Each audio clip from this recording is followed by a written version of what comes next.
नर्मदे हर सीताराम। माँ नर्मदा की परिक्रमा करते हुए आज 108वें दिवस हम अपने मार्ग में स्थित एक गांव में आए हैं जिसका नाम है खोकसर। और जब गांव में आए, हमारे एक परिचित मिले हमें। उन्होंने अपने एक दोस्त के घर हमें यहाँ लाया और अचानक मुझे मालूम चला कि जो घर की मुखिया हैं अम्मा, वो गांव की सरपंच है। बहुत बहुत अच्छा लगा। अम्मा प्रणाम, नमस्ते। प्रणाम, नमस्ते। नर्मदे हर, नर्मदे हर। पूरा नाम क्या आपका?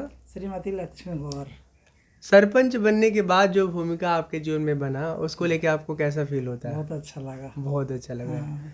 साथ में जिन्हें आप देख रहे हैं, भैया अपना नाम बताइए। नर्मदे राहुल गौर है मेरा नाम। ग्राम पंचायत खरखेड़ी की सरपंच है हमारी माता श्री। उनका और कामकाज देखते हैं। ऑफिशियली राहुल जी सरपंच अम्मा की प्रतिनिधि हैं। हाँ? जी। एक साथ ही आप इन्हें देख रहे होंगे। नर्मदे हर। पूरा नाम बताइए भैया। मेरा नाम दिनेश मीणा है। मैं ग्राम भरंडुआ का मूलतः निवासी हूँ, जो नर्मदापुरम तहसील में मेरा गांव आता है और नर्मदा मैया के पथ पे गांव है। और सदाव्रत, अन्न क्षेत्र, परिक्रमा वासियों की सेवा आपके परिवार में बहुत सालों से किया जा रहा है। जी, हमारे दादाजी 84 में परिक्रमा गए 84 थे, 84 में। तो वो परिक्रमा गए और फिर उस समय और पैदल परिक्रमा। हाँ, हाँ, उस समय बस और उस समय मोटरसाइकिल वाली बात नहीं थी। ये सब जो आज जो सुविधाएं परिक्रमा यात्रियों को जगह जगह धर्मशालाएं, मंदिर और जो सनातन धर्म में बहुत सारा प्रचार प्रसार हुआ है और जो व्यवस्थाएं बहुत अच्छी हो गई। पहले तो पूरा भोजन हाथ से बनाना पड़ता था, सीधा सामान या सदाव्रत कुछ विशेष जगह पे मिलता था। तो कुछ जगह सदाव्रत का अभाव उनको दिखा दादाजी को, तो उन्होंने फिर घर पे आके हमारे यहाँ सदाव्रत सेवा चालू की, जिसमें दाल, आटा, नमक, मिर्च, अगरबत्ती प्रदान की जाती थी। परिक्रमा यात्री चूँकि हमारा नर्मदा मैया के किनारे गांव है और सात धार के नाम से हमारा गांव जो है 7 टापुओं के बीच में से मैया का प्रभाव है जी। और एक भागवती नदी का संगम स्थल भी है। बहुत अति रमणीक और पावन पुनीत स्थल है, सात धार के नाम से प्रसिद्ध है। दादाजी परिक्रमा से आए, उसके बाद सेवा ये चालू की। तब से प्रेरणा हमें भी मिलती गई, हमारे पिताजी, और आज दादाजी का स्वर्गवास होने के बाद में हम लोग उस सेवा को जारी रखे हुए हैं।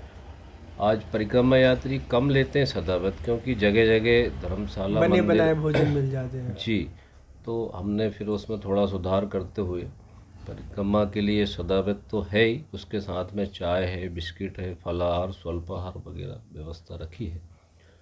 और मैं माँ नर्मदा मैया के जो परिक्रमा ग्रुप है, उन ग्रुपों में फेसबुक के माध्यम से श्री स्वामी जी की परिक्रमा यात्रा का मैंने दर्शन किया और मुझे बहुत अच्छा श्री लगा। स्वामी जी नहीं, हमारा नाम सिर्फ डिजिटल बाबा है, वो बता दीजिए। हाँ।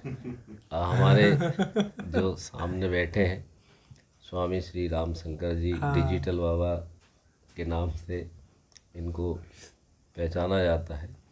और इनके अंदर जो सीधा जो भाव है मैया के प्रति, कि जो परिक्रमा यात्रियों का जो दायित्व होना चाहिए माँ के प्रति, वो कुछ जगह कुछ यात्री मिस कर रहे हैं। परिक्रमा का मतलब ये है कि माँ की सेवा में हम निकले हैं। माँ की जगह जगह जहाँ गंदगी है, घाटों पे या पब्लिक में अज्ञानता के कारण कोई जानवरों का विसर्जन, मुर्दा विसर्जन या अन्य प्रकार के मलमूत्र या गंदे रसायन नालों का जो है, वो उनको थोड़ा सा हाईलाइट करना, सरकार का ध्यान आकर्षित करना। कुछ जगह जो बिल्कुल मार्ग अवरुद्ध कर दिए हैं या कुछ जगह वृक्षारोपण या अन्य प्रकार के रचनात्मक, सृजनात्मक और प्रकृति और माँ नर्मदा मैया जो नदी जिसे कहते हैं, कुछ लोग हम तो मैया कहते हैं, उनके प्रति जो यात्री है, जो क्षेत्रवासी, उनके क्या भाव होना चाहिए और क्या करना चाहिए। तो वो एक जन जागरूक करना चाहिए परिक्रमा यात्रियों के लिए। और जहाँ जहाँ रुक रहे हैं, विश्राम कर रहे हैं या सेवा ले रहे हैं, वहाँ के वातावरण को जहाँ घाट पे हम स्नान बना रहे हैं या पूजन कर रहे हैं उस वातावरण को साफ स्वच्छ रखना चाहिए। इस प्रकार के अभियान और जन जागरण का काम परिक्रमा वासियों को करना चाहिए, सत्य। परंतु कुछ यात्री नहीं करते हैं। केवल उनका उद्देश्य रहता है कि परिक्रमा पूरी करो और घर चलो। परंतु हमारे डिजिटल बाबा जी जिन्होंने बहुत से ऐसे काम किए हैं, मैं वीडियो के माध्यम से, जैसा कि आप लोग भी जुड़े हैं तो देखते होंगे, जगह जगह पे मैया के जैसे अवैध खनन है या नाले हैं या रास्ते हैं या अन्य प्रकार की जहाँ जहाँ दिक्कतें हैं, तो वो सरकार का कहीं ना कहीं या प्रशासनिक अमलों का ध्यान आकर्षित करते हैं। अवैध खनन पे मुझे हंसी इसलिए आई कि अवैध खनन का जो मामला हमने दिखाया था आप सबको, वो मध्य प्रदेश के वर्तमान मुख्यमंत्री शिवराज सिंह चौहान जी के अपने विधानसभा का मामला था और उन्हें शायद पता ही नहीं था कि इतना सारा बड़ा काम हो रहा है, लोग लगे हुए हैं, चुनाव का दौर है। शिवराज जी करीब 18 वर्ष के आसपास मध्य प्रदेश के मुख्यमंत्री का दायित्व निभा चुके हैं और उन्हीं के विधानसभा छिपानेर में अवैध खनन चल रहा है। और उसके अलावा भी बहुत सारी जगह काम हो रहे हैं जिस पर बहुत ज़्यादा बात करना मैंने उचित नहीं समझा। मैं बताऊं, मेरा किसी भी दल से, किसी व्यक्ति से कोई दुर्भाव नहीं है, कोई नाराज़गी नहीं है उसके अपने निजी जीवन को लेकर। लेकिन जब सार्वजनिक जीवन में होते हैं और आपकी जो जिम्मेदारी बनती है, जब उसमें आप खरे नहीं उतरते हैं तो आपसे सवाल बनता है। दुर्भाग्य ये है कि जो सवाल करने वाला जमात है, वर्ग है, पत्रकार, अब वो सवाल करना बंद कर चुके हैं। वो तो मैनेज हो जाते हैं ना, संस्थानों के हेड ऑफिस से ही उन्हें समझा दिया जाता है कि बाबू ऐसा तुम्हारा काम है, ये वही करो, इधर उधर चीचाना मत करो, ठीक है। तो अब हम कहते हैं भैया कि आम आदमी को अपनी आवाज़ बुलंद करके समाज के सामने रखने की कोशिश करनी चाहिए। मैं ये नहीं कहता हूँ कि सरकार में बैठे लोग, मजबूत लोग, सत्ता दल के लोग आपकी बात सुन ही लेंगे, लेकिन शायद उनको इस बात की थोड़ी सी अनुभूति होगी कि हमारी बड़ी बेइज्जती हो रही है, यहाँ से लेके दिल्ली से लेके बम्बई से लेके कलकत्ता तक। तो अपनी इज्जत बचाने के चक्कर में संभव है वो जितनी उदंडता कर रहे हैं, जितनी अनियमितता कर रहे हैं, उसमें थोड़ा गिरावट लाए। सही बात। जो मैया का वास्तव में जो अस्तित्व आज बचना चाहिए, जो नदी संरक्षण के हित में जो सरकार को काम करना चाहिए, वो बिल्कुल नहीं कर पाई है हमारी शिवराज जी की सरकार। नहीं किया है। और सरकार में रहने वाले लोग अधिकतर अपने वादों को सरकार में जाके भूल जाते हैं। तो ये बड़ा दुखद हिस्सा है जीवन का, समाज का।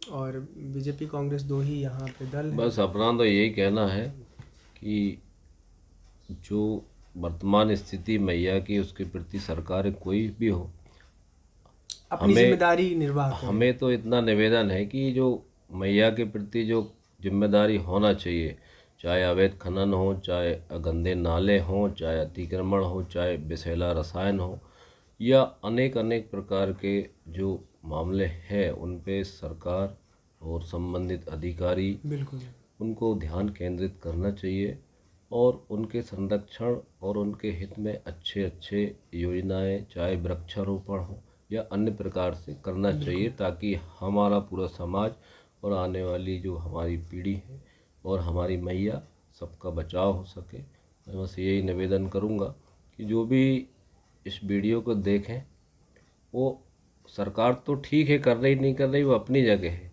परंतु हमारा भी अपना व्यक्तिगत योगदान अपना बना के रखें। व्यक्तिगत भी एक दायित्व होता है कि हम, हमारी जो पूजनीय है नर्मदा मैया या अन्य नदी जो भी हैं, क्योंकि नदी से ही जीवन है, उनके संरक्षण के हित में वृक्ष लगाओ, उनमें प्रदूषण नहीं फैले, ये हमारा सामाजिक दायित्व है। हम जन जागरूकता फैलाएं जहाँ जहाँ जो है, चर्चा के माध्यम से। आज एक हाथ उठाए, कल दो उठेंगे, अनेक, फिर धीरे धीरे युवा वर्ग सामने आएगा। वो कहीं ना कहीं हम बदलेंगे तो जग बदलेगा और जमाना बदलेगा, और मैया की रक्षा के हित में करना चाहिए।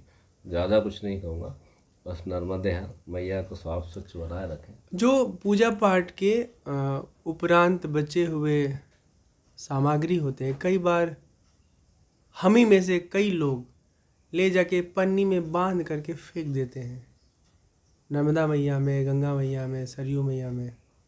ऐसा ना करें उसे, बल्कि कहीं आसपास का साफ़ सुथरा कोई स्थान चुनें, गड्ढा खोद करके उसमें डाल दें।